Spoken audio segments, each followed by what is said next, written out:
So I made a video before that explains basically if you're skinny, you need to go on a bulk, and if you're fat or bigger, then you need to go on a cut. But what if you're in that weird sweet spot that a lot of people like to call skinny fat? I've been there when I was a kid in my middle school and high school years, even though I was lifting I would say I was lifting pretty relatively consistent. Like I was lifting relatively consistently, like every other day, every day in the gym. I think I took about 2 rest days a week, and I would go almost every single day other than that. And I remember that I was still like I was training really hard. I wasn't training as hard as I am now because I remember that like I didn't really know all the things I know now, so it took me a lot to learn how to train harder. But I remember I was still training pretty hard back then, and I was training really consistently, but I was kind of like fat around the midsection, but in my arms and in my chest I was still really skinny, and I didn't really have a lot of muscle, but I had like you can kind of tell I went to the gym, but you kind of couldn't.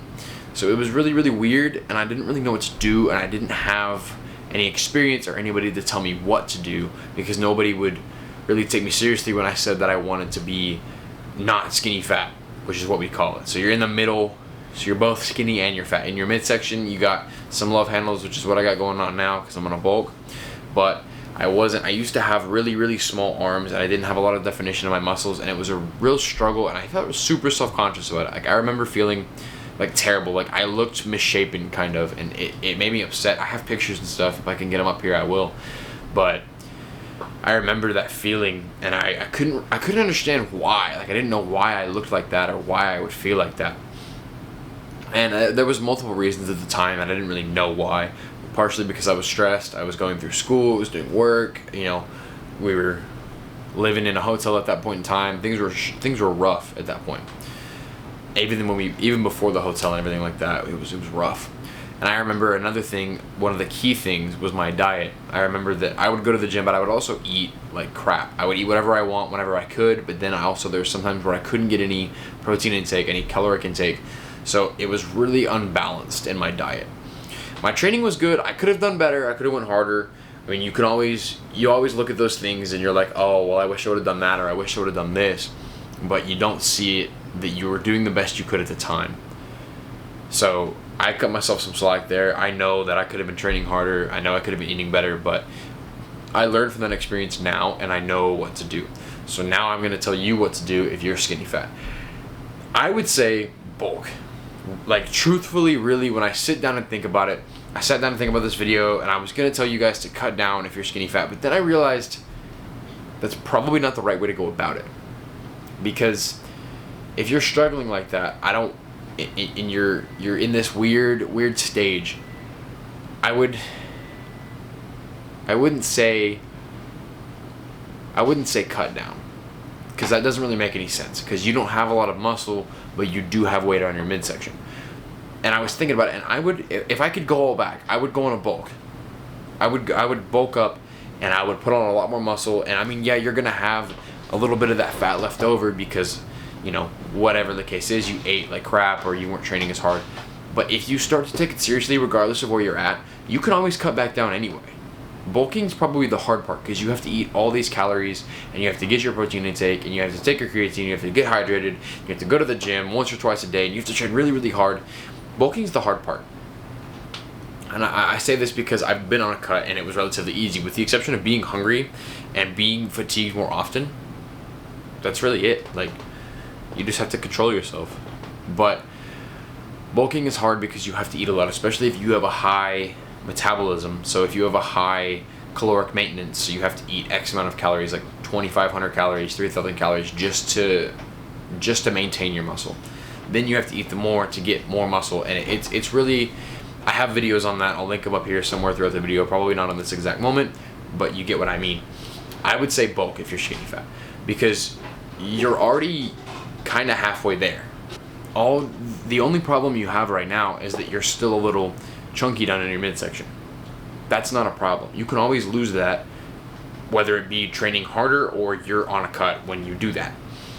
Either way, you're going to end up losing it after the bulk anyway. So you might as well just go on the bulk. It doesn't make sense to cut and then bulk and then cut again. That doesn't make any sense. Not unless it's years and years apart. but it wouldn't be because you're trying to maintain the same goal anyway. So I would say just go on a bulk. And I'm not saying just eat whatever you want and still go to the gym, because clearly that didn't work for me and it doesn't work for anybody that I know. Yes, you can still, it depends on your metabolism, and you know your body more than most other people would. I'm not going to sit here and tell you that you can't have any sweets, because a few sweets here and there won't kill you. But just up your protein intake. Up your protein intake, up your caloric intake, and start training harder in the gym than you already are. Because that's what, I made the mistake of keeping a maintain when I was skinny fat, and it made me feel worse. And then I decided to go on a cut, and then that didn't really help, because then I was still super skinny, and then I went on a bulk and it made me feel a little bit better, and then I went down on a cut. I kind of played ping pong with what I wanted to do, and I couldn't really make up my mind. But once you make up your mind about what you want to do, just stick to it until it's done, and then do the next thing. So my target weight is about 225. I'm sitting at 200. I'm not gonna chicken out and start a cut right now. I'm gonna bulk to 225. And then I'm going to see what happens there. If I'm not satisfied with my weight, I'll keep going up. If I'm satisfied with my weight, then I'll go back down. It's not hard. Just pick what you want to do and stick to it. But if you are skinny fat, especially if you're a male, I would highly suggest going on a bulk, because you're going to have to bulk again anyway, because you're still skinny. It doesn't make any sense to cut, bulk, and then cut again like right away. It doesn't make any sense. So just go on a bulk, get to your target weight, and then cut down. It's really not that hard once you say it out loud. And that's really how you get rid of being skinny fat. And your diet and your training are the two main things that you're going to have to worry about doing that. That's really it. Eat clean, eat a lot of protein, and then train extra hard in the gym to put on more muscle. I mean, yeah, you could take supplements, you could take creatine, you could take your fish oils. I would highly suggest those things. But when it really comes down to it, at the end of the day, train hard and eat good. That's really it. That's all you can do. I have a video on how to bulk, so if you want to go check that out, do it, because it's going to benefit you. And if you don't want to go watch that video, or you do and you want to learn more, then you can go down in the link in the description and sign up for personal training calls with me, so I can keep you accountable, so I can help you and coach you through what you need, what you want to do, and then you'll reach your results way faster than you would on your own. It's really not that hard. It's super simple. Everybody does it. Everybody that I know has done the same thing. And all the bodybuilders and all the pros have been doing the same thing forever. So nothing's really changed. You just have to see it in a new perspective. It's not just you. It's not your genetics. It's just the fact that you don't know really what to do, or you do and you don't want to do it. And if you're afraid of getting fat on a bulk, remember, you're already skinny fat anyway. So you might as well have bigger muscles when you do it. And that's kind of how I would view it. And don't really care about what anyone else thinks about you, because you're going to have your target result anyway if you're doing those two things I talked about. Do me a favor, go ahead and like this video, click that link in the description so you can sign up for the personal training with me, and I hope you guys have a blessed day. Amen.